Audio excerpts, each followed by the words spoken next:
Alhamdulillahirabbil alamin. Wassalatu wassalamu ala asrofil anbiya'i wal mursalin wa ala alihi wa ashabihi wa man tabi'ahum bi ihsanin ila yaumiddin.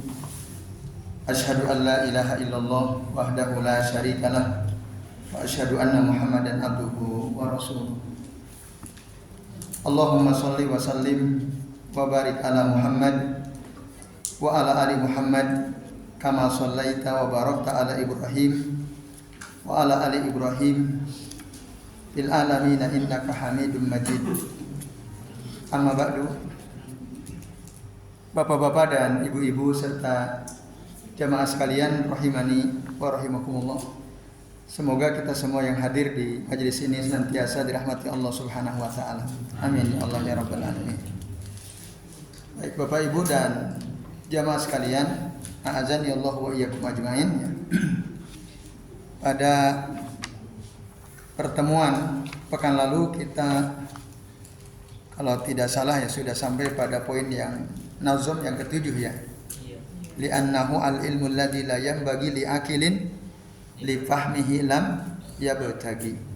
Ilmu tauhid adalah ilmu yang tidak seharusnya orang berakal tidak berusaha untuk memahaminya.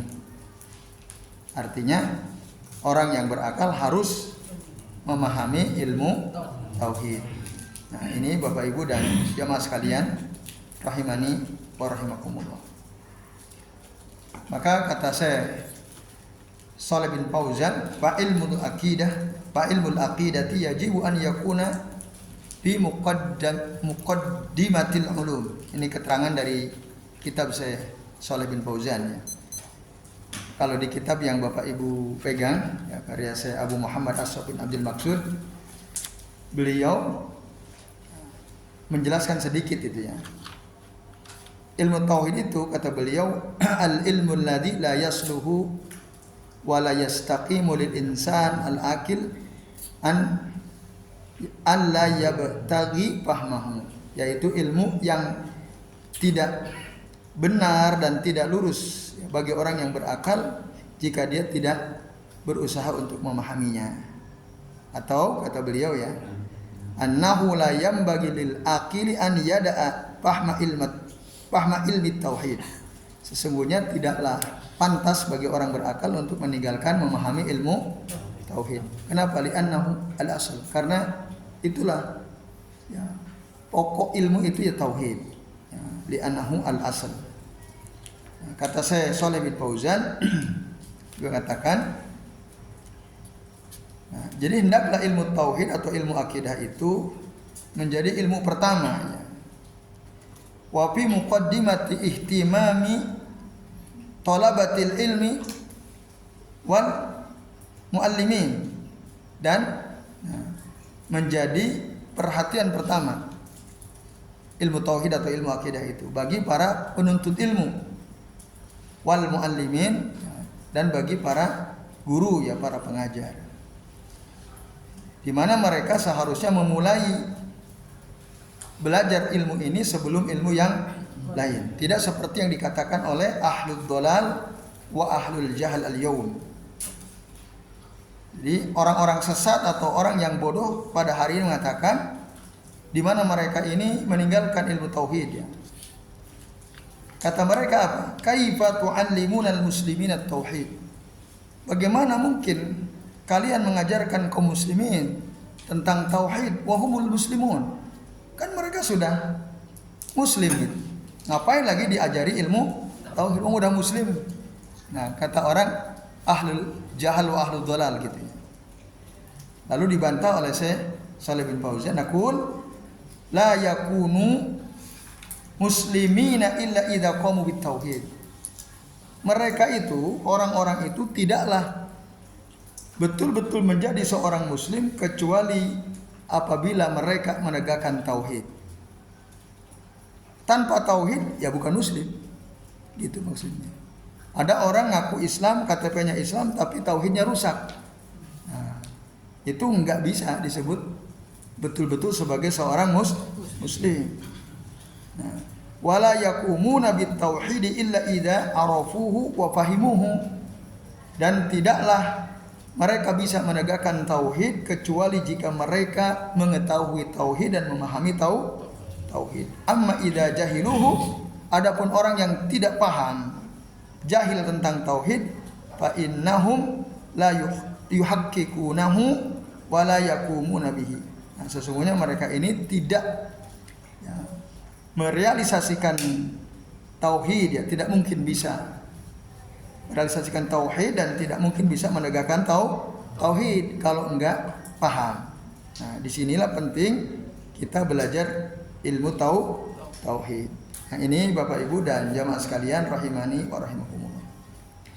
Lalu ya, faya'lamu al-wajiba wal muhala kajaizin fi haqqihi ta'ala. Dengan kita belajar ilmu tauhid, maka faya'lamu, dengan seseorang itu dia belajar ilmu tauhid, faya'lamu, maka dia jadi tahu al-wajiba, perkara wajib bagi Allah maksudnya. Ya. Wal muhala, dia jadi ngerti apa perkara yang mustahil bagi Allah Ta'ala. Kajaizin, sebagaimana juga dia jadi tahu mana perkara yang jaiz atau boleh bagi Allah Subhanahu wa Ta'ala, fi haqqihi ta'ala, ya, dalam haknya Allah Subhanahu wa Ta'ala. Nah, ini Bapak Ibu dan Ibu sekalian, ya. Pada poin yang ke-8 ini, nauzum yang ke-8 ini, ya, Abu Muhammad Ashraf bin Abdul Maksud, beliau tidak mengomentari apapun, ya. Tapi di kitabnya Syekh Shalih bin Fauzan dikomentari, hadza huwa ilmu tauhid. Inilah dia ilmu tauhid, ya. Dengan ilmu tauhid kita jadi tahu, ya, al-wajiba fi haqqillahi ta'ala. Apa perkara wajib pada haknya Allah Ta'ala. Yaitu min isbati sifatil kamali lahu jalla jalaluh wa nu'utal jalal wa ifradihi bil ibadah. Perkara wajib dalam haknya Allah Ta'ala adalah kita menetapkan sifat-sifat sempurna bagi Allah Azza wa Jalla, sifat-sifat yang agung bagi Allah Azza wa Jalla, dan kita mengesahkan Allah Ta'ala, wajib ini hukumnya dalam beribadah. Hadza huwal wajib lahu subhanahu wa ta'ala. Inilah dia perkara wajib bagi Allah Subhanahu wa ta'ala.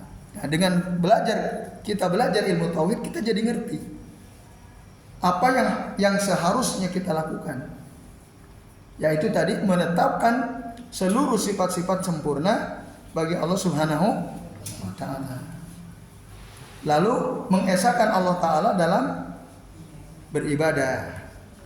Nah, setidak-tidaknya kita jadi ngerti kalau kita belajar ilmu tauhid. Karena tauhid itu sendiri seperti yang kita sudah bahas pada pertemuan yang lalu, artinya adalah mengesahkan. Masdar dari kata wahada, yuwahidu tauhid, mengesahkan Allah Ta'ala. Maka penting belajar ilmu tauhid. Dengan belajar ilmu tauhid kita jadi ngerti apa yang wajib pada haknya Allah Subhanahu wa ta'ala.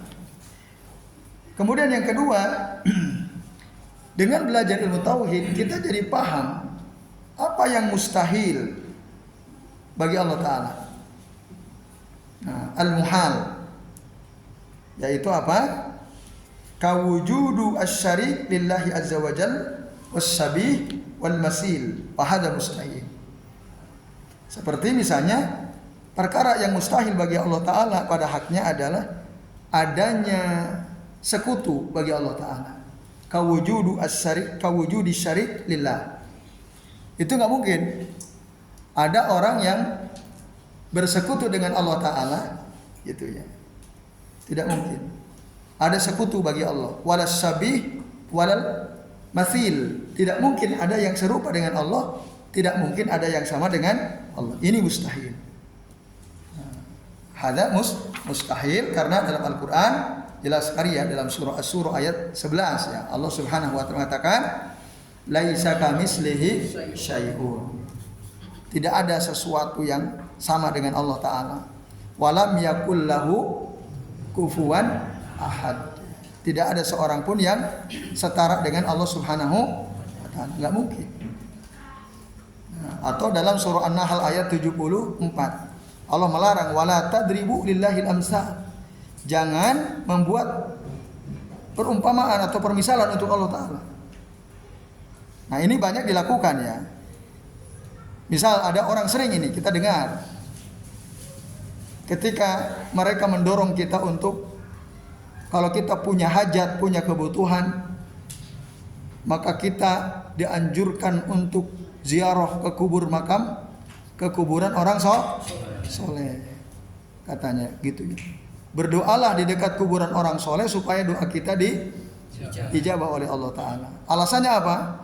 Alasannya katanya, sebagaimana kita kalau mau ketemu presiden, kita mau ketemu raja, kira-kira mau nggak presiden atau raja itu nerima kita kalau kita nggak punya orang dekat dengan presiden? Kata mereka nggak mau. Kan nggak mungkin kita pengen ketemu Pak Presiden, padahal beliau tidak kenal kita. Kecuali kalau kita punya kenalan orang dekatnya presiden, misalnya jubirnya presiden atau watimpres misalnya, kita kenal dekat. Nah lalu kita ngomong kepada mereka, saya ingin ketemu Pak Presiden, bisa dijawab. Nah begitulah Allah katanya, kan kacau ini ya. Begitulah Allah. Jadi kalau kita mau minta sama Allah, kita ini kan siapa? Kita ini orang biasa, banyak dosanya, Allah nggak kenal kita. Nah ini Bapak Ibu, ini tersebar di masyarakat pemahaman batil seperti ini. Dia melakukan tamsil terhadap Allah Ta'ala, dan dia telah menyelisihi beberapa ayat yang tadi kita sudah bacakan itu. Jadi nggak boleh seperti itu. Mustahil ya, tidak mungkin Allah disamakan dengan presiden atau raja. Nah ini Bapak Ibu dan teman sekalian, azanillahu wa iyyakum ajmain. Jadi tidak boleh ya, mustahil Allah punya sekutu dalam menciptakan makhluknya, mustahil Allah punya sekutu dalam kita beribadah kepadanya, mustahil Allah bersekutu dalam setiap perintah dan larangannya. Nah itulah, kalau kita belajar ilmu tauhid akan paham apa yang mustahil bagi Allah Ta'ala. Kaja izin, nah sebagaimana juga kita akan tahu tentang apa perkara yang boleh bihaqihi ta'ala, dalam haknya Allah Subhanahu wa ta'ala. Apa yang dimaksud? Ya, ma'am kana wujuduhu wa adamuhu, sesuatu yang mungkin ada dan tidak adanya. Nah ini berkaitan dengan af'alullahi azza wa jalla, perbuatan-perbuatan Allah azza wa jalla. Fa innallaha yaf'alu bi masyiatihi wa iradatihi yakhluqu wa yarzuqu wa yursilur rusul wa yunzilul kutub ya wa yunzilu al-ghaisa wa yu'izzu wa yudhil. Jadi perkara yang boleh bagi Allah Ta'ala adalah perbuatan Allah Ta'ala, karena Allah itu melakukan segala sesuatu sesuai dengan kehendak dirinya, keinginan dirinya. Contoh misalnya Allah menciptakan. Apakah Allah wajib menciptakan? Ya tidak harus, terserah Allah. Kalau Allah mau menciptakan, Allah ciptakan. Kalau Allah tidak mau, Allah tidak akan ciptakan. Apakah Allah wajib misalnya memberi rezeki, dilapangkan semua rezeki hambanya? Wajib atau tidak? Ya, terserah Allah. Ada yang oleh Allah dilapangkan rezekinya, ada yang oleh Allah disempitkan rezekinya. Pun begitu misalnya mengutus para rasul, menurunkan kitab-kitab, menurunkan hujan, itu boleh bagi Allah. Ada saat di mana Allah ingin turunkan hujan, maka turunlah Ada saat di mana Allah tidak mau menurunkan hujan, maka tidak hujan. Pun begitu, Allah bisa saja memuliakan hambanya, yu'izzu wa yuzil, atau menghinakan hambanya. Ini adalah perkara yang jaiz. Jaiz itu boleh terjadi pada haknya Allah Subhanahu wa ta'ala. Nah, ini Bapak Ibu dan Jemaah sekalian, maka ya dengan demikian hak Allah itu ada 3 ya. Yang pertama yang wajib bagi Allah, yang kedua yang mustahil, yang ketiga yang jaiz. Nah, yang jaiz ini dalilnya banyak ya, di antaranya wa rabbuka yakhluqu ma yasha'u wa yakhtar. Dan Tuhanmu itu menciptakan ma yasha, apa yang dikehendaki, wa yakhtar, dan apa yang dipilih oleh Allah Ta'ala. Atau dalam surah Al-Baqarah, walakinnallaha yaf'alu ma yurid, akan tetapi Allah Ta'ala melakukan apa yang Allah inginkan. Atau dalam surah Al-Buruj ayat 16, fa'alul lima yurid. Nah, ini Allah itu ya melakukan apa saja yang Allah inginkan. Nah, ini kalimat terakhir ini dari surah Al-Buruj ayat 16 ini menarik ya. Ada cerita dari Abu Bakar As-Siddiq radhiyallahu anhu. Jadi suatu ketika Bapak Ibu dan sekalian, Abu Bakar As-Siddiq itu sakit. Cukup parah sakitnya. Lalu dijenguk oleh para sahabat. Lalu di antara mereka ada yang bertanya, "Wahai Abu Bakrin, apakah engkau sudah datang ke dokter untuk berobat?" "Udah," kata Abu Bakar. "Apa yang dikatakan dokter kepadamu?" katanya. "Ini fa'alu lima urid," katanya. Itu yang dikatakan oleh dokterku. Apa maksudnya? "Ini fa'alu lima urid." Aku mengerjakan apa-apa yang aku inginkan. Loh, kok dokter ngomongnya begitu? Ya, bahasa gampangnya ya terserah aku lah gitu ya. Nah, Bapak Ibu dan jamaah sekalian, apa yang dimaksud oleh Abu Bakar As-Siddiq? Kalau Allah menghendaki aku sakit, ya aku sakit.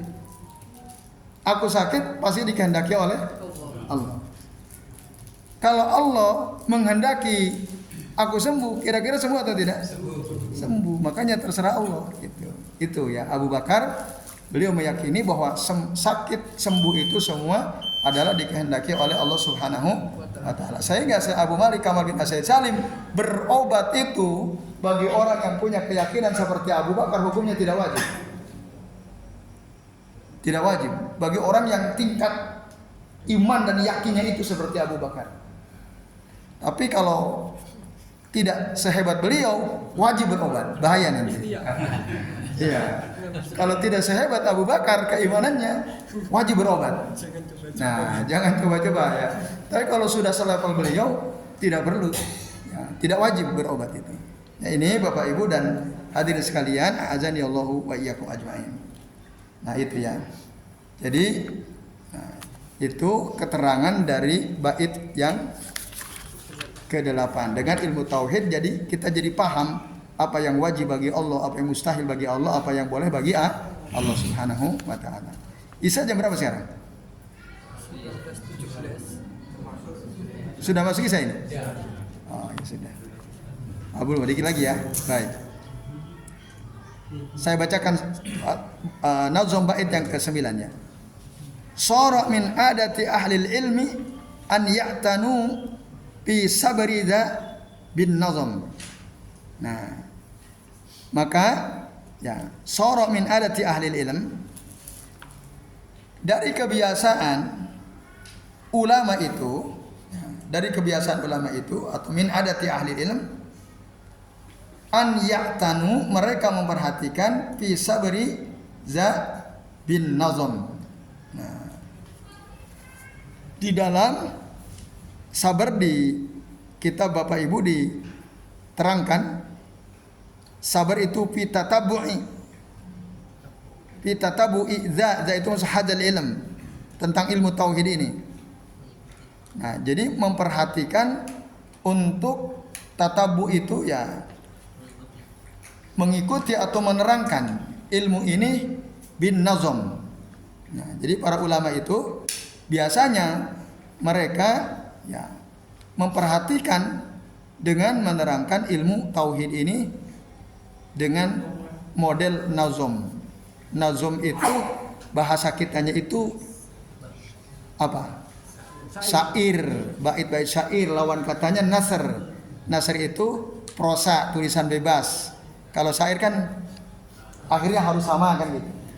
Nah, untuk memudahkan biasanya para ulama dari dulu kebiasaan mereka adalah menerangkan ilmu ya supaya mudah dipahami dan dihafal dengan cara dinazomkan, dibuat syair. Nah, ini Bapak Ibu dan jamaah sekalian rahimani wa rahimakumullah ya, keterangan dari bait yang ke-9. Jadi, nah, beliau Syekh As-Safari ini ingin berkontribusi dalam masalah ini yaitu ilmu tauhid, maka beliau menyusun nazom akidah As-Safariniyah ini ya, dengan berbentuk syair seperti ini. Nah, ini dan ini memang sangat penting, maka menulislah beliau kitab ini ya. Walaupun judulnya, yang aslinya apa judulnya? Judulnya bukan Aqidah Safariniyah ya, tapi Ad-Durrah Al-Mudiyah fi Aqdi Ahlil Firqatil Mardiyah, yang nanti diterangkan pada nazom atau bait yang ke-13 itu ya.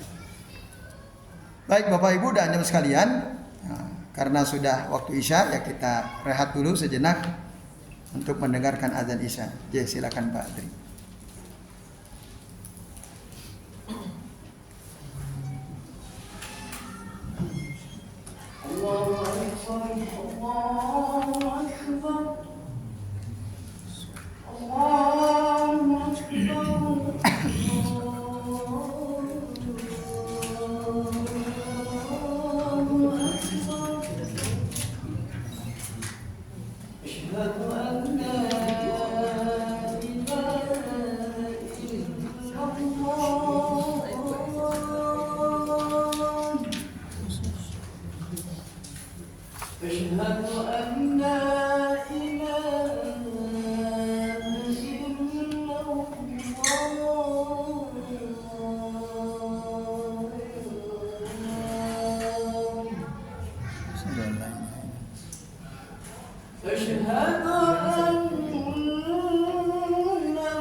Ya, baik Bapak Ibu dan jamaah sekalian, rahimani wa rahimakumullah ya.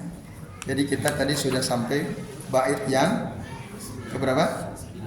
Ke-9 ya. Baik, saya bacakan satu bait lagi yang ke-10 ya. Tidak banyak keterangannya, sebelum nanti ada pertanyaan yang disampaikan nanti kami jawab ya. Bait ke-10, li'annahu yashulu lil hifdzi kama yaruku lisam'i wa yasfi fil dhama. Karena nazom itu mudah untuk dihafal. Nah, mudah untuk dihafal kama yaruku lisam'i. Di situ dikatakan di poin yang ke-10 ya, di keterangan di kitab yang Bapak Ibu punya, sebagaimana enak didengar. Ya. Yahsunu lisam'i likaunihi yanbasitu lahu wa yataladzu bisima'i. Jadi nazom itu gampang dihafal, enak didengar. Wa yasfi min zoma. Nah, yasfi min zoma itu artinya menghilangkan kehausan. Kehausan akan ilmu. Itu maksudnya al-atos al-ma'nawi, ya. Jadi Bapak Ibu para penuntut ilmu itu ketika mereka haus ilmu, maka mereka senang sekali ya belajar dari keterangan para ulama yang berupa nazom, karena mereka biasa menghafal. Karena ada banyak kitab ya yang dikarang oleh para ulama yang masyhur, misalnya ada Alfiyah Ibnu Malik ya. Alfiyah Ibnu Malik itu 1000 bait, 1000 syair ya, tentang ilmu bahasa Arab ya, ilmu nahwu. Nah itu, maka di pondok para pesantren itu dihafalkan. Itu. Terus Al-Imriti itu juga nazom. Nah, nazom dari kitab Al-Ajrumiyah ya, dalam ilmu nahwu juga. Nah, kalau dalam ilmu tauhid ya diantaranya ini Al-Aqidah As-Safariniyah. Dan masih banyak yang lain. Banyak sekali ya kitab-kitab tauhid yang ditulis secara nazom. Jadi ini Bapak sekalian, maka dengan begitu para talibul ilm, para penuntut ilmu, mereka ya seakan-akan kehausannya terhadap ilmu itu terobati. Jadi saya kira sampai sini dulu ya. Sampai bait yang ke-10. Jadi baik. Nah, ini ada pertanyaan Bapak Ibu. Ba'da selesai ya, setelah selesai sholat, imam salam, lalu balik kanan atau kiri menghadap jamaah. Mohon keterangannya dari Pak Dadang ya. Bapak Ibu dan jamaah sekalian, ya. Setelah imam selesai sholat, sunnah Nabi ya, adalah menghadap ke arah makmum, serong ke kanan, tapi kadang-kadang juga serong ke kiri. Kadang-kadang itu jangan terus menghadap ke arah kiblat. Itu tidak sesuai sunnah. Nah ini, itu Pak Dadang ya dan Bapak sekalian. Nah jadi menghadap ke arah makmum, tapi agak serong ke kanan atau kadang-kadang serong ke kiri. Abdullah bin Mas'ud radhiyallahu anhu, beliau menegaskan jika ke kanan terus itu keliru. Kalau terus ke kanan gitu, misalnya imamnya tetap tidak ganti-ganti, selalu menghadap ke arah serong kanan. Dan itu dilakukan setelah zikir istighfar 3 kali, lalu kemudian Allahumma antas salam wa minkas salam tabarakta rabbana ya dzal jalali wal ikram. Baru menghadap ke arah makmum. Apanya Pak? Oh sampai selesai zikir ba'da salat rutin, ba'da salat wajib 5 waktu. Kan setelah setiap selesai salat 5 waktu ada zikirnya ya. Ada zikir yang diajarkan oleh Rasul SAW. Nah, setelah itu rampung Pak. Apa zikirnya? Ya kira-kira ada sekitar 13 ya. Zikir ba'da salat fardu. Yang tadi yang 2 pertama istighfar, Allahumma antas salam. Yang ketiga apa? La ilaha illallah, tahlil la ilaha illallah la syarikalah lahul mulku wa lahul hamdu wa huwa ala kulli syai'in qadir. Yang keempat apa? Allahumma la mani'a lima a'taita wa la mu'tiya lima mana'ta wa la yanfa'u dzal jadd minkal jadd. Lalu yang kelima tahlil lagi. La ilaha illallah wahdahu la syarikalah lahul mulku wa lahul hamdu wa huwa ala kulli syai'in qadir. La haula wa la quwwata illa billah. La na'budu illa iyyah wa lahul fadlu wa lahul apa itu?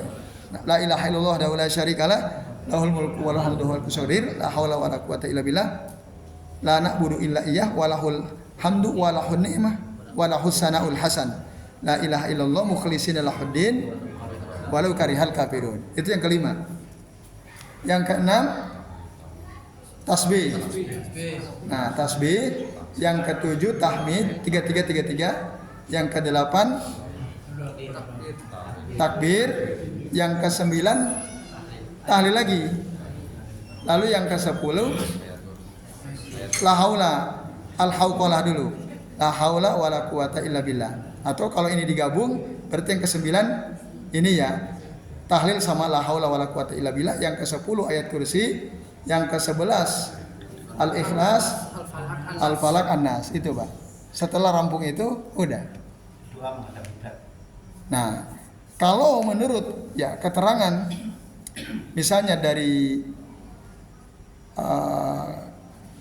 keterangan dari Syekh Abdurrahman Al-Basyam bahwa Rasul itu beliau berdoanya di dalam sholat. Setelah selesai sholat itu beliau hanya zikir itu. Dan itu ada keterangannya dalam surah An-Nisa 103. Silakan dibuka surah An-Nisa berapa? 103. Gimana bunyi ayatnya?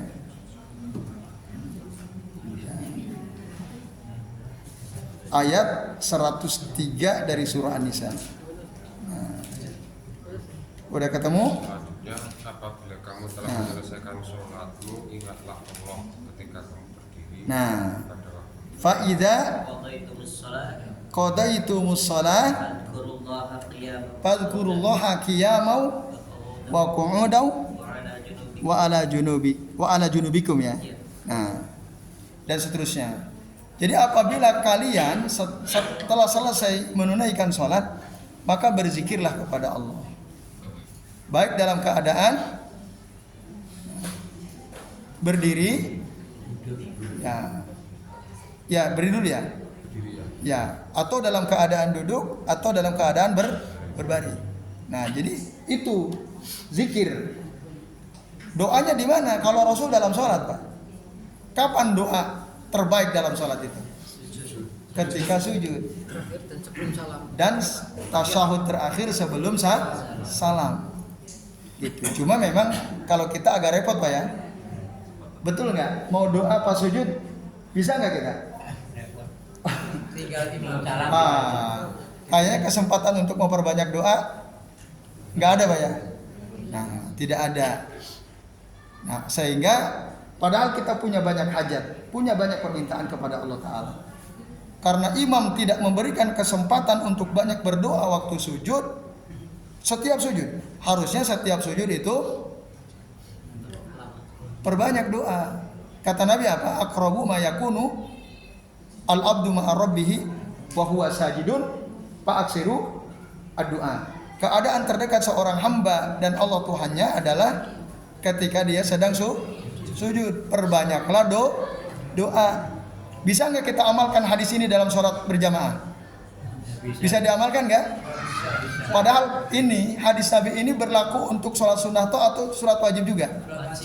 Nah, semua sholat gitu. Nah, ini dan seluruh sujud. Tapi ini susah. Karena apa? Imamnya tidak mengamalkan sunnah ini. Nah, jadi harusnya Bapak Ibu sujudnya imam itu hampir sama dengan lama berdirinya. Berdirinya baca Al-Fatihah sama Al-Ma'un. Al-Fatihah sama Al-Ma'un. Kira-kira berapa menit? Al-Fatihah sama Al-Ma'un? Ada 2-3 menit? Ya, 2-3 menit lah. Nah, lebih mungkin. Kira-kira 3 menit kan? Ya minimal sujudnya 2 menit. Tapi apa ada? Imam sujud 2 menit? Tidak ada. Boro-boro 2 menit. Baru berapa detik udah rampung. Kita belum selesai baca, imam udah berdiri. Udah bangkit betul? Itu pada umumnya imam seperti itu. Nah, sangat jarang imam yang ketika sujud dia banyak berdoa, memberi kesempatan kepada makmum untuk berdoa. Bahkan kata Nabi dalam hadis yang lain, fa'ammas sujud, dan adapun sujud fajtahidu fihi doa. Bersungguh-sungguhlah kalian dalam berdoa. Fa innahu qaminun an yustajaba lahu. Karena doa waktu sujud itu sangat pantas untuk diijabah oleh Allah Subhanahu wa taala. Bisa enggak Bapak Ibu sungguh-sungguh berdoa waktu sujud? Bisa. Bisa? Bisa kalau sendiri sholat. Enggak, kalau jamaah? Jamaah susah. Enggak bisa. Ngejar satu doa aja cepat-cepat kita. Mana bisa sungguh-sungguh. Ini enggak jalan juga di sini. Gitu. Oh kan kata Rasul, kita disuruh mentahfidz sholat. Apabila salah seorang di antara kalian mengimami suatu kaum, ringankan sholat kalian. Karena di antara mereka ada orang yang sepuh, ada orang yang sakit, ada anak-anak, ada orang yang punya kepentingan. Begitu ya? Nah, orang keliru dalam memahami hadis ini pada umumnya. Dan itu dikritik keras oleh Syekhul Islam Ibnu Taimiyah dalam kitab Iqtida ila Siratal Mustaqim li mukhalafati ashabil jahim. Yang dimaksud Rasul tahfidz itu maksudnya bacaannya. Jadi baca Al-Fatihah, jangan baca surah Al-Baqarah. Jangan gitu. Saat Isya dulu Mu'ad pernah. Tapi bacalah Sabbihi misalnya wasamsi wadduhaha atau sabbihisma rabbikal a'la. Itu jangankan waktu itu Mu'adz baca surah Al-Baqarah ditegur oleh Nabi SAW, ditakfif. Nah itu. Sementara ruku'nya, i'tidalnya, sujudnya, duduk antara dua sujudnya durasinya sama dan hampir sama dengan berdirinya. Itu Bapak Ibu dan saya. Jadi kalau ini ringkes betul. Ya. Bahkan kebablasan ringkesnya. Sampai 23 rakaat 7 menit rampung. Wah, itu kebablasan itu namanya. Nah, ini Bapak Ibu dan sekalian, jadi itu ya. Setelah selesai sholat itu Rasul berzikir. Tapi kalau toh memang kita tidak punya kesempatan untuk berdoa dalam sholat karena imamnya terlalu cepat, nah Syekh Abdul Rahman Al-Basham beliau mengatakan boleh saja, tapi jangan angkat kedua tangan. Karena tidak pernah ada satupun dalil Rasulullah ketika selesai sholat wajib berdoa angkat tangan. Gitu. Nah, sehingga dalam kitab Al-Minzar, judulnya kitab Al-Minzar ya, itu tidak dianjurkan waktu selesai sholat fardu berdoa dengan angkat tangan. Nah itu. Nah ini Bapak Ibu dan sekalian ya. Jadi tadi menghadap ke arah makmum sampai rampung zikir rutin ba'da sholat fardu tadi yang ada sekitar 13 tadi ya. Kurang lebih itu ya. Ya saya kira itu Pak.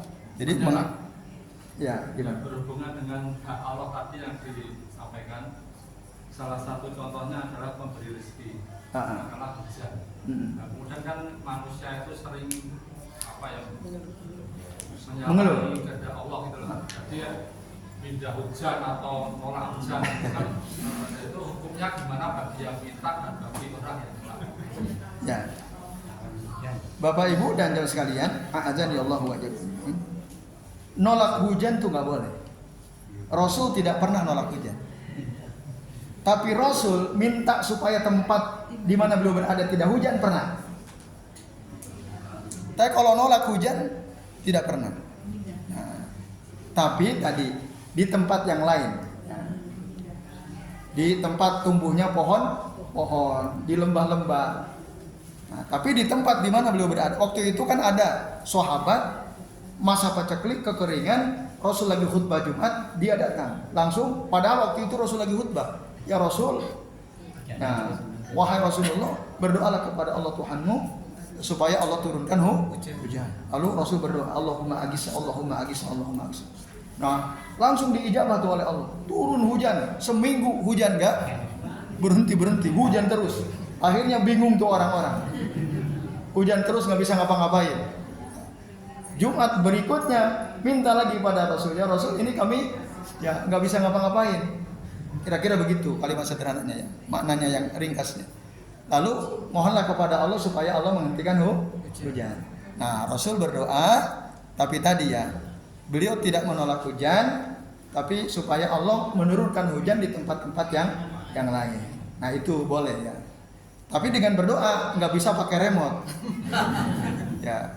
Karena ada di Indonesia ini orang katanya dia punya remote langit gitu ya, bisa menghentikan hujan. Nah ini syirik, dia nggak bisa ya. Manusia tidak bisa melakukan itu. Yang hanya bisa kita lakukan memohon kepada Allah Ta'ala, berdoa supaya Allah turunkan hujan atau supaya Allah ya, tidak menurunkan hujan di tempat kita, tapi menurunkan di tempat yang lain. Itu Pak Sirwan. Yaitu. Wallahu a'lam bishawab. Ya baik Bapak Ibu dan jemaah sekalian, sementara ini dulu yang kita bisa bahas. Terima kasih atas perhatiannya. Mohon maaf bila ada kesalahan. Mari kita akhiri dengan membaca doa kafaratul majlis. Subhanakallahumma wa bihamdika asyhadu an la ilaha illa anta astaghfiruka wa atubu ilaik. Wassallallahu ala Muhammadin wa ala alihi wa sahbihi wa baraka wa sallama alaihim ajmain. Billahi taufiq wal hidayah. Wassalamualaikum warahmatullahi wabarakatuh.